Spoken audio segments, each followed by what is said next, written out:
লজ্জা করে না নিজের বোনের জীবনটা নষ্ট করতে? তুমি বলছো তোমার বোন তোমার জন্য সবকিছু করতে পারে, আর তুমি তার ঘর ভাঙতে এসেছো। তোমাকে এই বাড়িতে কে আসতে বলেছে? তোমার থেকে মেহু খুব ভালো, তুমি তো খুব স্বার্থপর। আর মেহু নিজের স্বার্থের কথা না ভেবে পরিবারের স্বার্থের কথা ভাবে। এই জন্যই মেহু আমার মনে জায়গা করে নিয়েছে। প্লিজ দুর্জয়, আমার কথাটা বোঝার চেষ্টা করো। আমি এমনটা বলতে চাইনি। মিহুর ভবিষ্যতের কথা ভেবেই আমি এমনটা করেছি। স্টপ, আমি তোমার কোনো কথা শুনতে চাই না। এই রুম থেকে বেরিয়ে যাও। না, আমি কোথাও যাব না, আমি এখানেই থাকবো। ওকে, তোমার যেতে হবে না, আমি তোমাকে তোমার জায়গাটা বুঝে দিচ্ছি। ছোঁয়াকে কিছু বলার সুযোগ না দিয়ে ছোঁয়ার হাত ধরে টানতে টানতে ডাইনিং রুমে নিয়ে আসে। ছোঁয়ার চিৎকারে সবাই ডাইনিং রুমে চলে আসে। দুর্জয় ছোঁয়াকে ডাইনিং রুমে নিয়ে এসে ফ্লোরে ফেলে দেয়। মিহু এগিয়ে আসতে নিলে দুর্জয়ের মা মিহুর হাত ধরে ফেলেন। তিনি মিহুকে চোখের ইশারা এখানে আসতে মানা করলেন। কি হয়েছে দুর্য? বাবা, এই মেয়ে আমাদের বাড়িতে কি করে আসলো? এই মেয়েকে বাড়ি থেকে এখনই বের করো। আমি এই মেয়েকে একদম সহ্য করতে পারছি না। ছোঁয়া কি করছে? সে অনেকদিন পর ফিরে এসেছে। দেখা যাচ্ছে তার হাত কাটা, হাত থেকে রক্ত ঝরে শুকিয়ে গেছে। বাবা, তুমিও মেহুর মতন বোকা হলে। সে নিজে ইচ্ছে করে হাত থেকে চামড়া তুলে ফেলেছে, আর আমাদের রুমে জ্ঞান হারানোর নাটক করছিল। সে আমাদের ক্ষতি করার জন্য এখানে এসেছে। তাকে আমি দেখতে চাই না। ছোঁয়া তিহান চৌধুরীর পা ধরে বলে ওঠে, আঙ্কেল প্লিজ আমাকে এই বাড়ি থেকে তাড়িয়ে দেবেন না। আমি তো আপনার মেয়ের মতন। আমি না হয় দূর থেকে দুর্জয়কে ভালোবেসে যাব। তিহান চৌধুরী কিছু বলতে নেবে তার আগেই দুর্জয় ছোঁয়ার হাত ধরে টানতে টানতে বাইরে নিয়ে যায়। দুর্জয় কারোর কোনো কথা শোনে না। টানতে টানতে গেটের বাহিরে নিয়ে আসে। দুর্জয়ের পিছু পিছু সবাই চলে এসেছে। দুর্জয়কে এমন কঠোর না হতে সবাই বলেছে, কিন্তু দুর্জয় কারোর কোনো কথা কানে তুলছে না। দুর্জয় ক্ষেপে বলে ওঠে, তোকে যেন আমাদের বাড়ির আশেপাশেও না দেখি। আর আমার মেহুর কোনো ক্ষতি করার চেষ্টা করলে আমার থেকে আর কেউ খারাপ হবে না। মিহু দুর্জয়ের কথা শুনে অবাক হয়ে যায়। মিহু ভাবতেও পারেনি দুর্জয় তাকে এত আপন করে নেবে। মাটি থেকে উঠে ছোঁয়া বলে ওঠে, আমি ছোঁয়া মহেশ্বরী। আমি কথা দিচ্ছি, আমি এই বাড়িতে বউ হয়েই প্রবেশ করব। এই বাড়িতে কোনো মিহুর ছায়া থাকবে না। আমি কিছুতেই মিহুকে তোর হতে দেব না। আমি বেঁচে থাকতে মিহু কোনো দিন তোর হবে না। তুই আমার ছিলি আর আমার থাকবি। তোর জীবনে শুধু আমার জায়গা, দুর্জয় চৌধুরী। ব্যাস, তোমার কথা শেষ হলে এখান থেকে চলে যাও। তোমার এমন মুখ আমাদের দেখাতে হবে জানা ছিল না। আমাদের এই দিনও দেখতে হলো।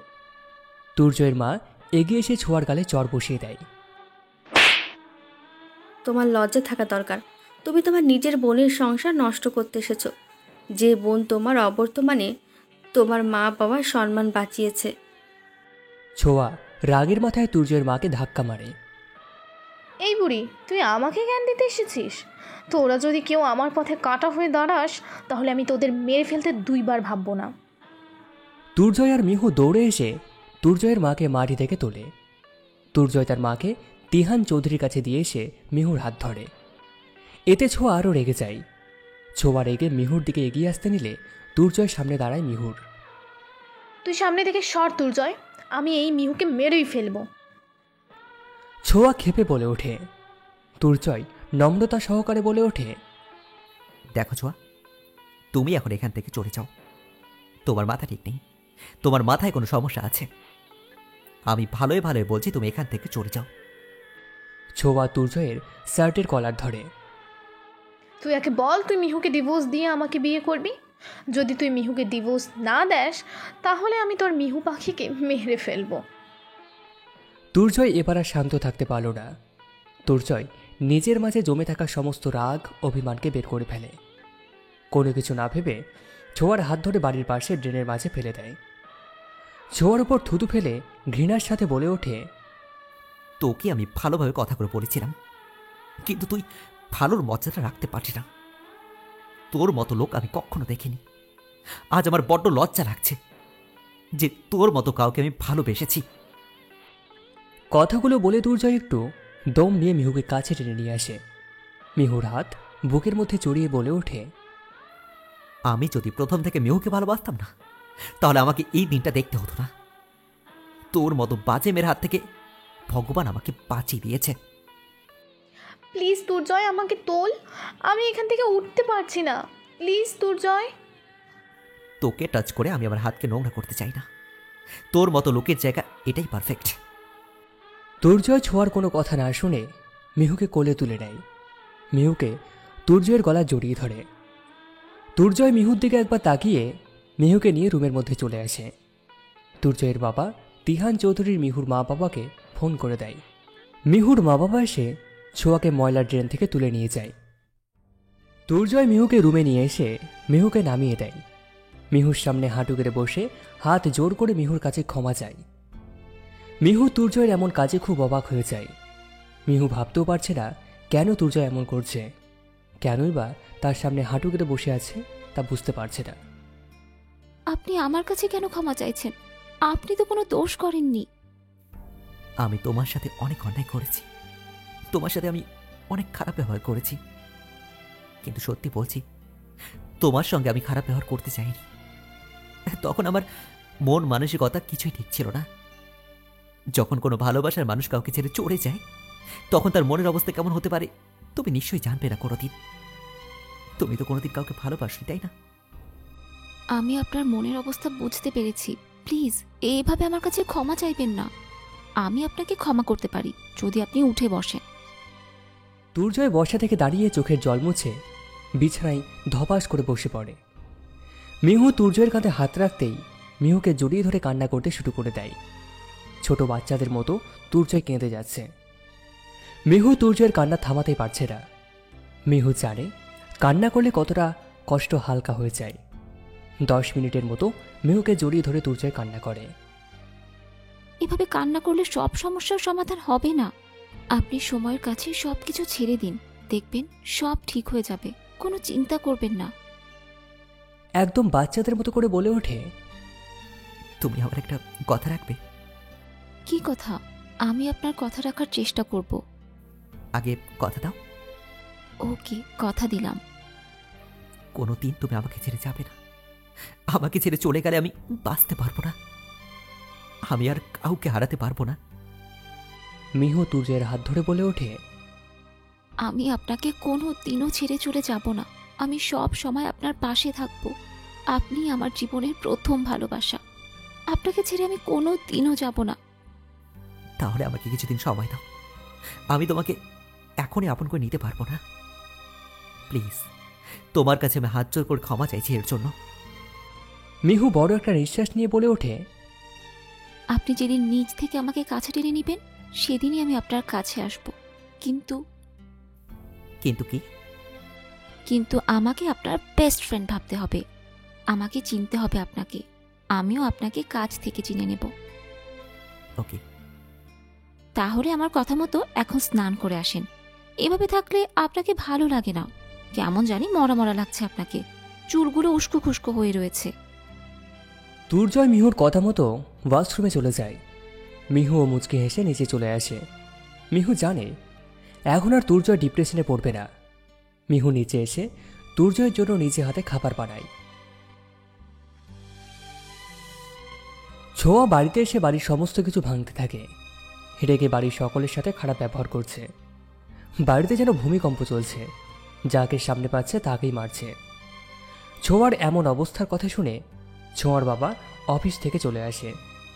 এসে দেখে তার মেয়ে এমন ব্যবহার করছে। কিছু না ভেবে ছোঁয়ার গালে ঠাস করে 2টা থাপ্পড় বসিয়ে দেয়। ক্ষেপে বলে ওঠে, নিজের রাগকে কন্ট্রোল করতে শিখো। তোমাকে আমি এই শিক্ষা দেইনি। সবসময় তোমার চাওয়াকে পূর্ণ করতে গিয়ে আজ আমাদের এই অবস্থা। ছোঁয়া তার বাবাকে ভীষণ ভয় পায়। বাবাকে দেখে ছোঁয়া তার রুমের মধ্যে চলে যায়। রুমে এসে সারা রুম পায়চারি করছে আর ভাবছে সে কিছুতেই মিহু আর দুর্জয়ের এক হতে দেবে না। তাদেরকে যে করেই হোক না কেন তাদের আলাদা করবে। রেগে মিহুর সমস্ত জামা কাপড়ে আগুন লাগিয়ে দেয় ছোঁয়া। মিহুর কোনো অংশ রাখে না মহেশ্বরী পরিবারে। ছোঁয়া নিজের মাকেও পরোয়া করে না। ছোঁয়া রুমে এসে কিছুতেই নিজেকে ঠিক রাখতে পারছে না। শুধু তার চোখের সামনে দুর্জয় মিহুর ভালোবাসার চিত্র ফুটে উঠছে। কিছুতেই নিজেকে শান্ত রাখতে পারছে না। রুমের ভিতরে পায়চারি করছে। টেবিলের উপরে রাখা অ্যাকোরিয়াম ভাঙার জন্য হাত বাড়াবে, ঠিক তখনই নিচের ফোনটা বেজে ওঠে। বিরক্তি নিয়ে নিজের ফোনের ওয়ালপেপারের দিকে তাকাই, দেখতে পাই অচেনা নাম্বার। অচেনা নাম্বার দেখে ছোঁয়ার রাগ আরও বেড়ে যায়। ফোন রিসিভ করেই যা না তাই বলে যাচ্ছে। ফোন রেখে দেবে, ঠিক তখনই অপর পাশ থেকে কোমল গলায় আওয়াজ আসে। ফোন রাখলে তোমারই লস। ফোন রাখা মানে তুমি মিহুর কাছ থেকে জীবন যুদ্ধে হেরে যাবে। মিহুর কথা শুনে ছোঁয়ার কণ্ঠ চেঞ্জ হয়ে যায়। ছোঁয়া নিজেকে শান্ত করে বলে ওঠে, কে আপনি? আপনি কি বলতে চান? আমার পরিচয় না জানলেও হবে। আমার আর তোমার উদ্দেশ্য এক। তুমি ভূজয়কে নিজের করে পেতে চাও, আর আমি মিহুকে নিজের করে পেতে চাই। মিহুকে আমি খুব ভালোবেসে ফেলেছি। আমার একার পক্ষে সম্ভব নয় মিহুকে নিজের করে নেওয়ার জন্য। এই জন্য তোমার সাহায্য লাগবে। এতে তুমিও তোমার ভালোবাসা দুর্জয়কে পেয়ে যাবে। তার মানে আপনি মিহুকে ভালোবাসেন? মিহু কি জানে আপনি তাকে ভালোবাসেন? আমি মিহুকে ভালোবাসি। মিহু আমাকে ভালোবাসে কিনা সেটা আমার দেখার বিষয় না। মিহুকে আমি না পেলে কাউকে পেতে যাব না। যদি মিহুকে না পাই তাহলে তোমার ভালোবাসা দুর্জয় শেষ। প্লিজ দুর্জয়ের কোনো ক্ষতি করবেন না। দুর্জয়ের সাথে আপনার কোনো শত্রুতা নেই। আর কে আপনি? কারণ আপনার পরিচয় জানা থাকলে কাজটা খুব সহজ হয়। আমি তূর্ণ, দুর্জয়ের বন্ধু। আমি জানি মিহু আর দুর্জয় এখনো কাছাকাছি আসেনি, তাই আমাদের যা করার তাড়াতাড়ি করতে হবে। ওকে, যা করার আমি তাড়াতাড়িই করব। তাহলে আজ সন্ধ্যায় ঝিলের ধারে আমার সাথে দেখা কর। ওকে। ছোঁয়া ফোন রেখে দিলওয়ালি গানে নাচতে শুরু করে। মিহু নিজ হাতে আজকে তুর্জয় সকল পছন্দের খাবার রান্না করে। সে আজ খুব ভালোবেসে তুর্জয়ের জন্য রান্না করেছে। মিহু খুব খুশি যে আজকে তুর্জয়কে নিজে হাতে খাওয়াবে। তুর্জয় স্নান শেষ করে ব্যালকনিতে বসে আছে। না চাওয়া সত্ত্বেও অতীতের কথাগুলো বারবার নাড়া দিয়ে যাচ্ছে। চোখ বন্ধ করে সমস্ত কিছু ভোলার চেষ্টা করছে। কি করবে এখন? তার মন তো কাঁচের ঘরের মতো ভেঙে গেছে। দুর্জয় নিজেকে কাজে ব্যস্ত রাখতে চাইছে, সেই জন্য অফিসের ফাইল নিয়ে বসে আছে। মিহু রান্না শেষ করে নিজে হাতে সমস্ত খাবারগুলো টেবিলে সাজিয়ে রাখে, কোথাও কোনো ঘাটতি রাখেনি। মিহু দুর্জয়ের কাছে এসে দেখে দুর্জয় মন দিয়ে অফিসের কাজ দেখছে। এটা দেখে মিহু খুব খুশি হয়, কারণ এতে করে দুর্জয় ছোঁয়াকে ভুলে যাবে। মিহু দুর্জয়ের পাশে বসে আছে। মিহুর দিকে ছোট করে তাকিয়ে, কিছু বলতে চাও নাকি? কি বলবে? কোনো সংযত না করে বলে ফেলো। আমি কোনো সংকোচ করি না কথা বলার মাঝে। আমার মুখে যা আসে তাই বলে দেই। তাহলে বলো, কি করতে হবে আমাকে? তোমাকে দেখে আমি এই কয়েকদিনে ভালো করেই চিনে নিয়েছি। তাহলে ভালো, এখন আর কাজ করতে হবে না। কি বলছো? অনেকগুলো কাজ জমা পড়ে আছে। এইসব কাজ এখন না করলে কখন করব? আগে নিজের খেয়াল রাখতে হবে। আপনি একটুও নিজের খেয়াল রাখেন না। আপনি কি জানেন না এখন খাবারের সময়? আমার খেতে ইচ্ছে করছে না, তুমি খেয়ে নাও। খেতে ইচ্ছে করছে না মানেটা কি? আমার আসলেই খেতে ইচ্ছে করছে না। আমার পেট এখনো ভরপুর। আপনার পেট এখনো ভরপুর। আপনি যে পেটুক মশাই সেটা আমি হাড়ে হাড়ে জানি। প্লিজ মেহু, জোর করো না তো। সত্যি বলছি, আমার একদম খেতে ইচ্ছে করছে না। এইভাবে মন খারাপ করে না খেয়ে থাকলে কি আমার ভালো লাগে? ওকে, আপনাকে খেতে হবে না, আমিও না খেয়ে থাকবো। আমি না খেয়ে থাকলে তাতে আপনার কি? আমি তো আপনার কেউ না। মাথা নিচু করে চোখ বন্ধ করে রেখে একটানা বলে যায় মিহু। মিহু চোখ মেলে দেখে দুর্জয় তার দিকে বোকার মতো তাকিয়ে আছে। মিহু কি বলছে সে নিজেও জানে না।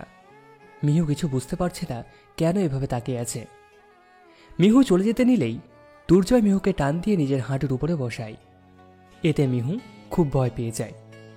মিহু দুর্জয়ের শার্ট খামচে ধরে রেখেছে।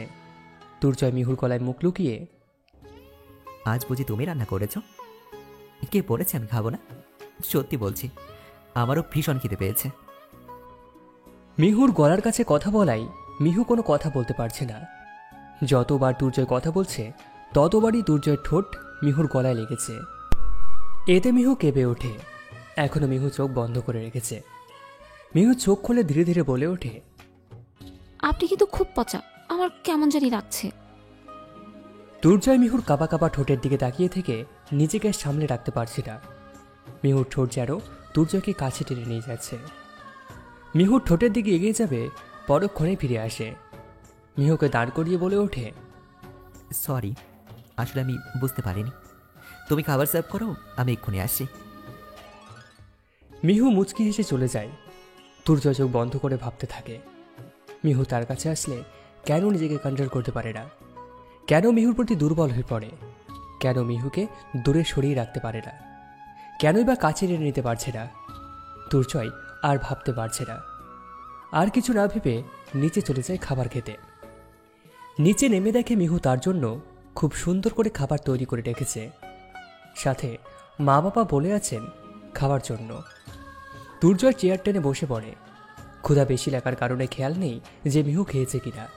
এক লোকমা খাবার মুখে নিয়ে দেখে যে মিহু দাঁড়িয়ে আছে।